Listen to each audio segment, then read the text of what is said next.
Hey everybody, welcome to the latest episode of Radeon Rewind. The team's been very hard at work over the past few months, launching new graphics cards, launching new software features, and of course, playing our favorite games. That's right. And so in this episode, we're going to catch you up with everything that's happening in the world of AMD Gaming, whether it's hardware or software. And so to kick us off, since the last episode, we filled up the RX 7000 series product family, launching the 7600, the 7700 XT, and the 7800 XT. So Adit, why don't you tell us a little bit more about these cards? For sure. With the introduction of these new graphics cards, the Radeon RX 7000 series spans from 1080p on the RX 7600 all the way to 4K on the 7900 XTX. Starting off with the new graphics cards, we have the RX 7600 that we launched back in May. This will be your entry point to the RX 7000 series product stack, and is focused on 1080p gaming and streaming experiences.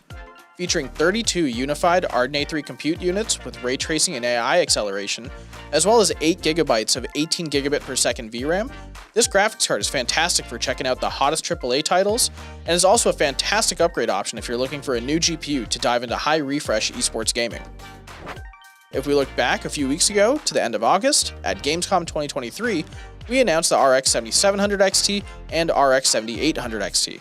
These graphics cards are great for 1440p gaming and streaming experiences, and when we look specifically at the 7800 XT, with 16GB of frame buffer, 60 unified Radeon A3 compute units, and DisplayPort 2.1, you actually have quite a bit of headroom to experience 4K or even high refresh 1440p ultrawide gaming when using technology such as FSR.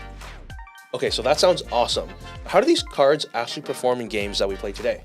Yeah, for sure. If we look at the 7000 series product family from 1080p to 4K, we can see that Radeon's actually delivering a great gaming experience, whether you're playing Starfield, Lies of P, or any of the other countless games that came out over the summer.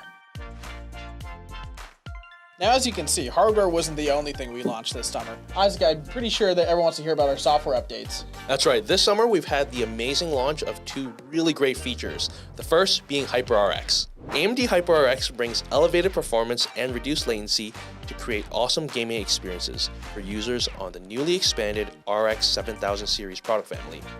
What HYPR-RX does is allow various features within AMD software like RSR, anti-lag, boost, and even FSR in supported games to work all together at the same time.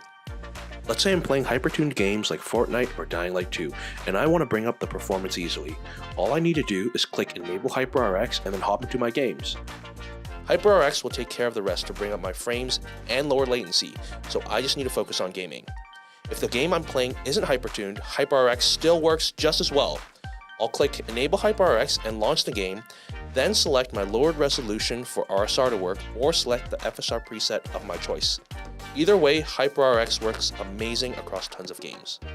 As Isaac mentioned, we launched two key software features this summer, with the second one being AMD Fidelity Effects Super Resolution 3. This is our temporal-based super resolution technology paired with AMD Fluid Motion Frames interpolation technology. This gives you a massive boost in performance in some of your favorite titles. There's the flexibility to play games at even higher resolutions with even better performance, or at even higher image quality with more performance, thanks to the new native AA quality mode and new frame gen technology. We're starting with support for Forspoken and Immortals of Avium, and what's even better is that the support doesn't end here. Some of our upcoming FSR 3 games will include Avatar: Frontiers of Pandora, Black Myth Wukong, Squad, Cyberpunk 2077, and many more.